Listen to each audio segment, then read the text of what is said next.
Let me tell you a story.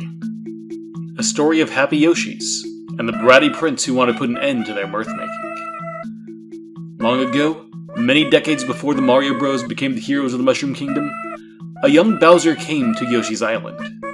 The Koopa Prince turned the island into a storybook with his magic, and stole the Super Happy Tree, the cause of the local Yoshi's happiness. This theft sent the Yoshi population into depression, and set off the events of Yoshi's story. Released in December 1997 on Nintendo 64, the second game of the Yoshi series didn't feature Mario at all, instead starring a group of baby Yoshi. These Yoshi only hatched after the Super Happy Tree was stolen, and as such were unaffected by its loss. Being the only ones able to deal with the situation, the 6 of them, each of a different color, agree to travel to Bowser's castle and take the tree back. They fight back against Bowser's curse by being happy anyways. Beating up his minions, eating their favorite food, that kind of thing. They are bringing happiness back to the island, despite lacking the Super Happy Tree. Through their travels, the baby Yoshis travel through 6 worlds, represented as pages of a storybook. The first world is a regular grasslands type world, like most Mario games open with. Nothing really of note here. World 2 is an underground lava type world. World 3 is where things start getting interesting. It's kind of a sky, snow, mountain mix world, and at the end of this world you fight one of 4 bosses, depending on which mission you completed.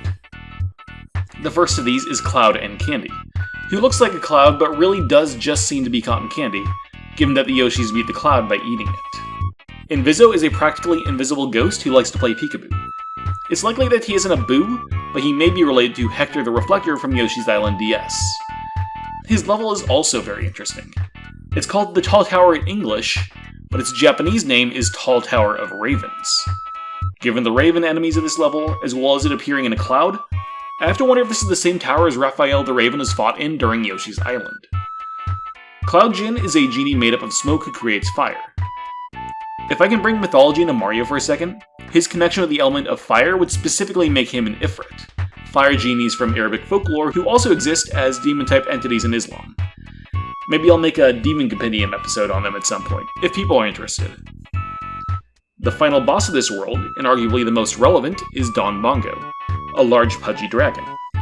Don Bongo is the only one of these bosses to appear in the Smash Bros. Series, being both a sticker in Brawl and a spirit in Ultimate.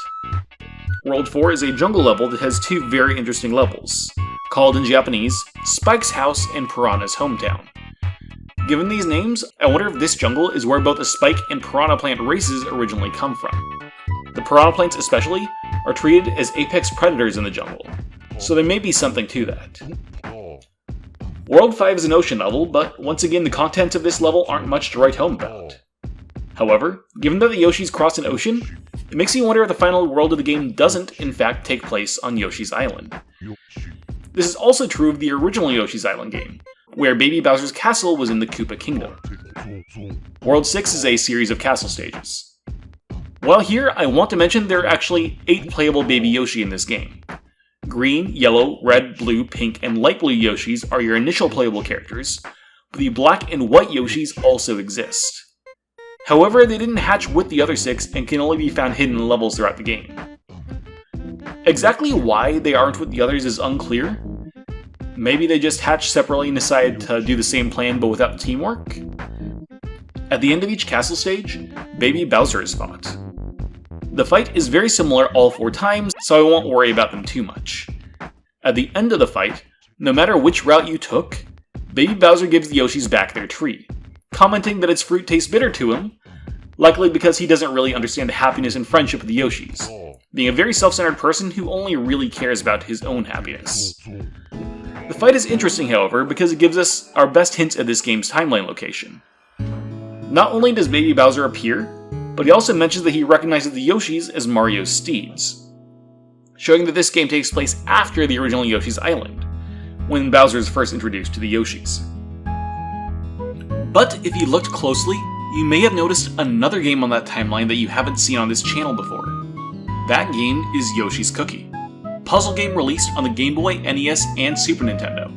There was also a GameCube version, but that has its own separate story and multiple gameplay modes that may actually be worth its own video in the future, so I'm gonna skip that for now. That game does have some use here though. as it confirms that the game takes place on Yoshi's Island.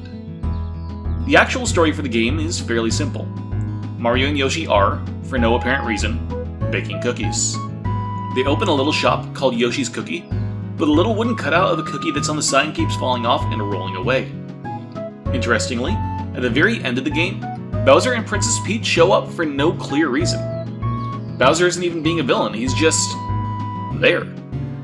I figured that, in universe, this is a lead-in to Bowser acting as the main villain of the GameCube version, which I will get into when we reach that console. There was also another version of the game on the Super Nintendo, but that was actually produced to advertise a mini oven sold by Panasonic, so I'm not going to add that version of the game to the timeline. For now, I'm placing this game immediately after Super Mario RPG, for two reasons.